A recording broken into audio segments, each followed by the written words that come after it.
Si PRD, hindi dahil galit lang siya kay Bongbong eh. Nagsasalita si PRRD kasi nga, meron siyang pinaghuhugutan eh. Ang pinaghuhugutan niya, yung 3 taon na panunungkulan. Ano bang ginawa nitong mga to sa 3 taon? Puta, inabuso lang ang mga tao. Inabuso yung karapatang pang tao. Ginamit pa yung mga kapulisan para gumawa ng mga dirty laundry, dirty tactics nila.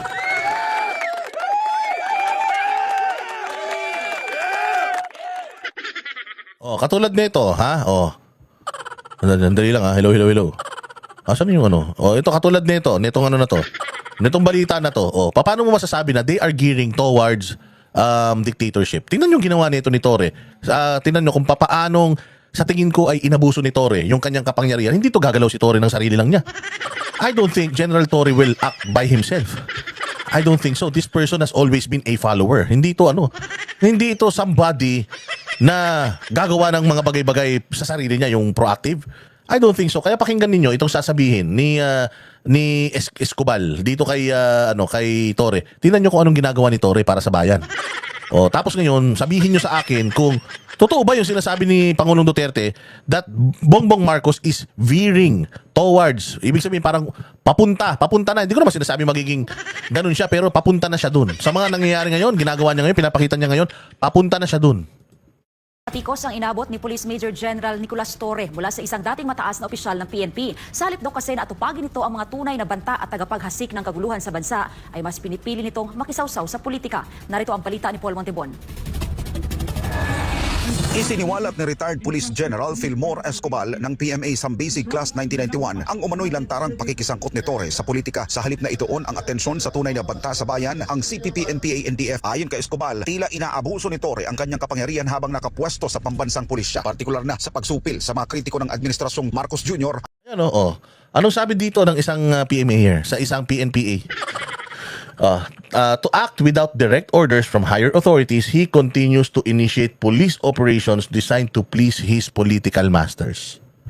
According to retired General Escobal, na itong si Torre, nagpapagamit sa politika na hindi naman dapat. Unang-una sa lahat, si Torre is pinasahuran pa siya ng taong bayan to serve and protect. Dapat ang pinoprotektahan niya yung taong bayan. Hindi. Inaabuso niya yung kapangyarihan niya, ginagamit niya yung kapangyarihan niya para usigin itong si Jun Abilis. Mantakin mo. Pumunta siya sa bahay ni Jun Abilis, dala-dala pumunta yung mga pulis niya sa Maynila, sa Cebu, para i-serve yung warrant, kunin yung kanyang mga gadget kasi siya daw ay isang hacker. So imagine, dahil lang sa isip ni Torre, hacker ka, putya pwede niya nang gamitin yun against you at kunin lahat ng gamit mo. Kunin lahat ng mga gadget mo, ikaw nagpundar, inutang mo pa, sweldo mo, inipon mo. Ang tagal-tagal mong pinundar, tapos putay na si Torre, pupunta lang sa korte, gagawa ng istorya, tapos magkakaroon na siya ng warrant para kunin yung mga pinaghirapan mong gamit. Ganyan din ginawa ni Torre. Ganyan din ang ginawa ni Torre dyan sa Kingdom of Jesus Christ, ha? Yung bumbero nasa gilid, kinuha niya.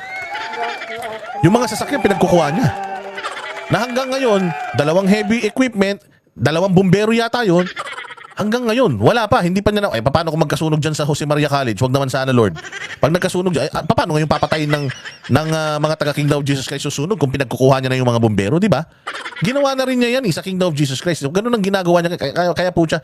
Kaya nga ito ang pinakamasaklap sa lahat. Kapag pinababayaan natin yung tao na mag-abuso, pag pinababayaan natin yung tao na gawin iyon sa mga kapwa mo dahil hindi ka pa apektado, hindi ka umiimik, tangin na ganitong mangyari, unti-unti, biktima ka na. Wala kang kamalay-malay, nagiging ka ng biktima. Yun ang pinakamasakit sa lahat, mga bossing. Yung ikaw, dapat, pag pulis, kampante ka, ay, salamat may pulis. Pero ngayon, nakikita mo, putangin na yung pulis. Yun pa yung gumagawa ng mga ganito. Di ba? Nakakatakot yan. At sa pagtatanggol sa mga itinuturing niyang political masters, imbes na tutukan ang paglaban sa insurhensya, binigyan diin ni Escobal na mistulang mas inuuna ni Torre ang pakikisangkot sa politika. Maganda yun. Instead, labanan mo insurhensya. Sino ba talagang kalaban ng Pilipinas? Tangina, hindi vlogger ang kalaban ng Pilipinas, hindi rin vlogger. Ang salot sa bayan. Ang salot sa bayan, droga, krimen. Wala kaming droga, wala kaming krimen na ginagawa. Nag-ano lang kami, react lang kami sa mga balita. Nagkataon, wala talagang magandang ginawa yung administrasyon nyo, pati ikaw Wala kayong ginawa, kaya parang mabati namin kayo. Walay talaga so ngayon, sabi ko nga, imbes na sana hinahabol natin yung mga NPA, kriminal, kidnapper. Ang dami na naman ngayon, naglipa na. Putang ina, ang tinatarget ni Torre bilang CIDG.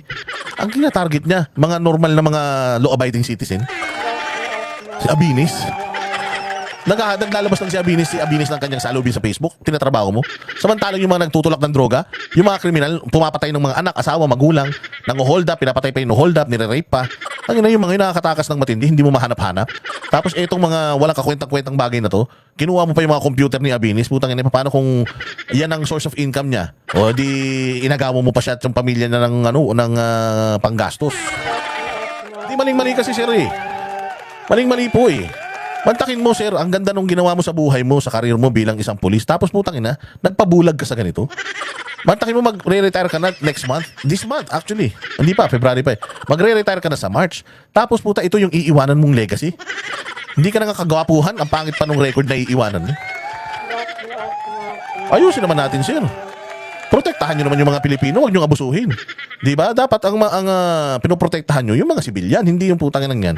Malaya yung mga NPA na nakakagawa ng kademonyoan sa Pilipinas, yung mga kriminal dito, malaya na nakakakilos at nakakagalaw, nagagawa yung kanilang mga kahayupan sa mundo. Tapos, ikaw, papetiks-petiks ka, binabanatan mo yung mga kaya mo lang ng mga vlogger.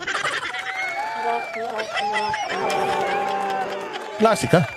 Asa na yung sinasabi mo, makapal naman ang mukha ko, hindi ako tatablan sa mga vlogger na yan, demanda, hindi uso sa akin yan. Akala ko ba makapal ang balat mo?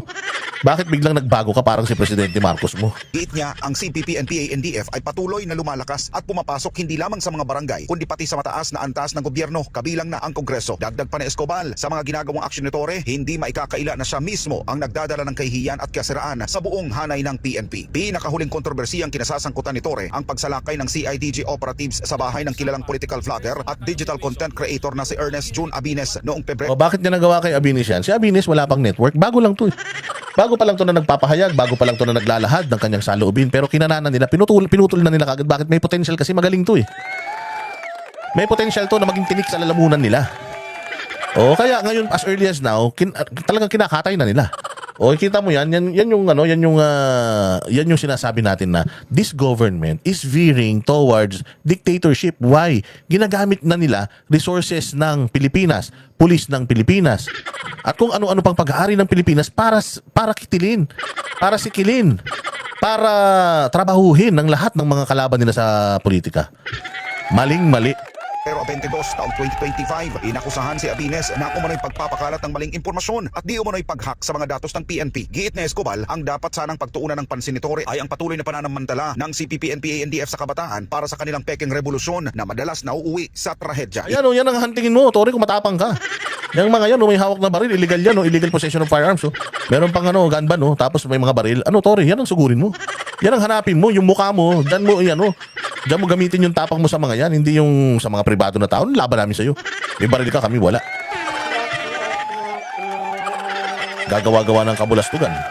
Kapag nagalit ang tao, putang ina, mapipikon. Huwag kayong gumawa ng kalokohan, gumawa kayo ng kabutihan para hindi kayo sinisita ng mga mamamayang Pilipino. Isa sa malinaw na patunay ng patuloy na banta ng CPP, NPA, NDF ay ang nangyaring engkwentro noong Pebrero 15 taong 2025 sa pagitan ng NPA Jaguar Unit at tropa ng pamahalaan mula sa 67th Infantry Battalion sa Sitio Butigan, Barangay San Jose, Boston, Davao Oriental. Matatandaan noong Disyembre taong 2022 pa idineklara ni Pangulong Marcos Jr. ang rehiyon bilang insurgency-free. Ngunit tila hindi ito batid ni Torre ayon kay Escobar. Nagbabala sa Escobar kay Torre na huwag abusuhin ang pansamantalan niyang kapangyarihan. Anya tila hindi batid ni Torre na ginagamit lamang siya ng mga politikong kanya. Tama.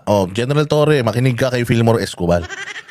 Makinig ka, sir. Kasi sa totoo lang, ayaw mo na makikilala ka balang araw kasi lahat ng ginawa ninyo is in the history books already. Yung ginawa mo sa KOJC, habang buhay hanggang kamatayan mo, hanggang sa susunod na salinlahi, pag binalikan niyang istorya na yan, mukha mo yung makikita, yung heartbeat, you're my heartbeat. Dahil dyan, nagkagawa pa si Pastor Apollo Kibuloy ng napakagandang jingle. Yung heartbeat. I'm rooting for your heartbeat. Na LSS ako dyan. Hype na yan, ang galing.